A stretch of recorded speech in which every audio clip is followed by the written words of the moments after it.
Hey, welcome to another radio related video, and this is a little review of a Panasonic RF-562D. So this is kind of interesting. I saw it on eBay and I was thinking that it just looks so beautiful I had to buy one.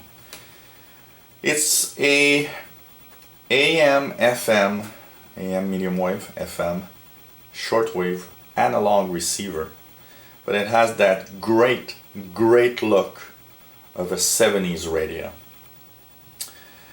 It's plastic, but and even the front metallic type grill here, it's all plastic, so there's no metal parts in here.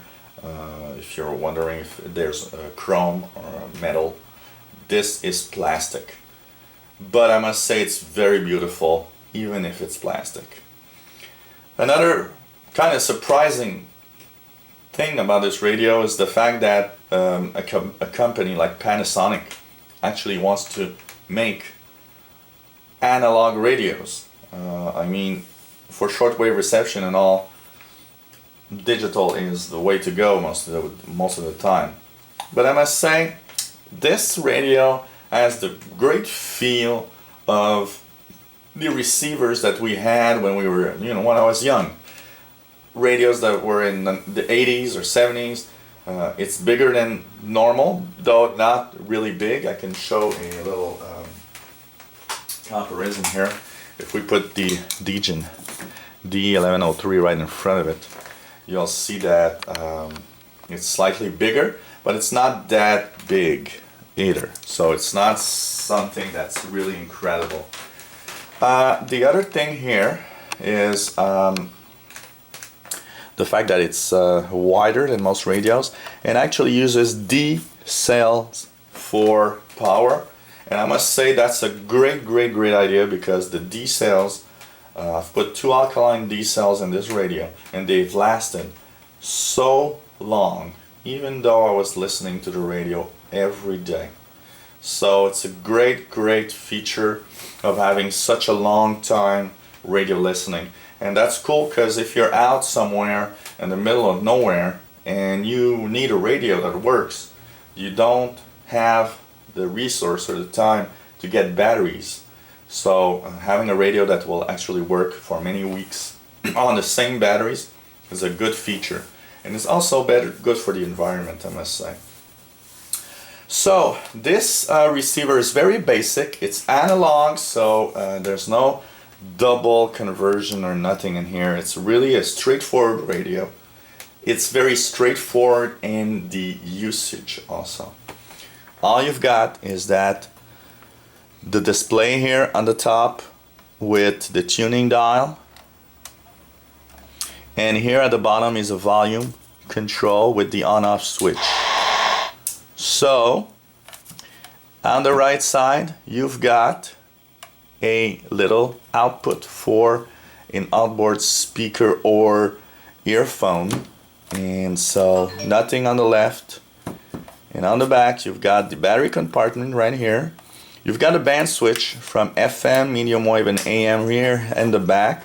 I wish it would have been in the front. I think it's better, but it's okay here.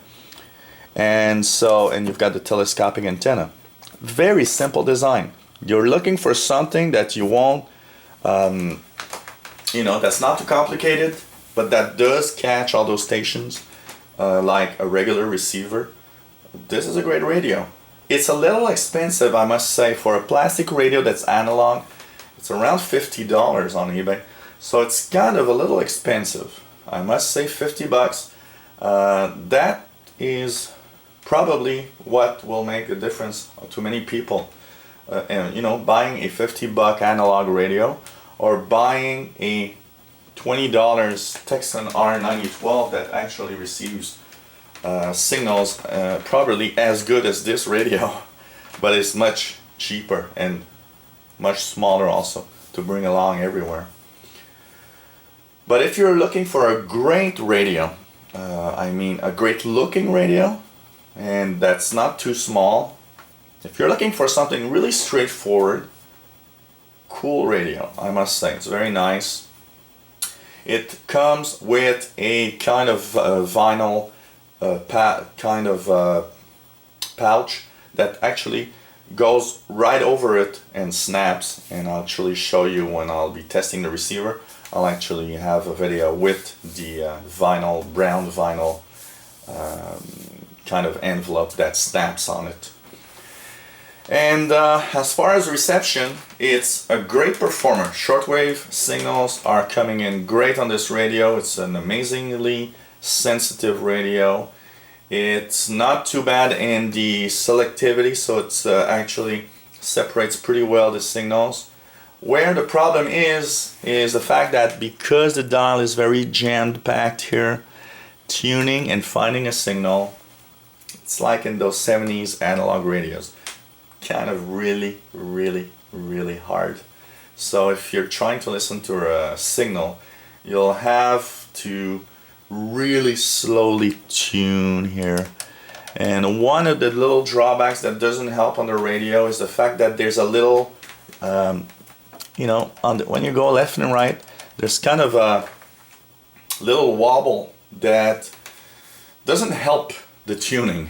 So I must say the precision that you need to be tuning to actually get those signals is probably the most annoying part of the reception on this radio. Apart from that, you get a sensitive radio.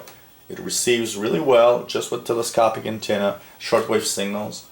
Medium wave is quite good with a inside the radio a ferrite rod. FM reception, pretty good also. Not the best I've seen, but of course look at other videos. We'll have the testing of these radios on other videos, so look at all the videos on our channel. And if you're looking for something simple, like I said, I think it's a great little radio. Just keep in mind that the tuning is a little touchy, so it's kind of difficult. As far as frequency ranges, it actually goes from 88 to 108, from 530 to 1600. So this is a little, you can see this receiver is not made for North America because it does not go to the expanded AM band up to 1710 kilohertz. And the shortwave goes from about 4.5, I would say 4.5 to about 18 megahertz. So 5 to 18 megahertz. So all the major international broadcast bands are there. Does miss out a little bit on the 13 meter band, but lately there haven't been too many signals there, so it's not too bad. And so look at the videos where I'll be testing it on shortwave, medium wave, and FM, and you'll have a good idea of what it can do. And of course I'll be doing some comparing this radio with other receivers. So the Panasonic RF-562D analog radio, I give it a score of 7 out of 10, 7 not being too bad. Why I don't give it more is mainly because of the very touchy, difficult tuning. But apart from that, it's got great audio and great sensitivity. And also the fact that it's a single conversion radio, you'll have some images showing up a little everywhere on the band of other signals that are 910 kilohertz lower, because of the intermediate frequency. So sometimes you'll tune a signal, but not in the good frequency range actually. So this was the Panasonic RF-562D receiver review. If you like these reviews and videos of radios, click on the subscribe button at the top of the screen. You'll be informed of all the videos we put online. And if you have any comments or questions, hey, feel free to ask, and don't hesitate to comment. It's always fun to have feedback from all of you. So thanks for watching. 73s.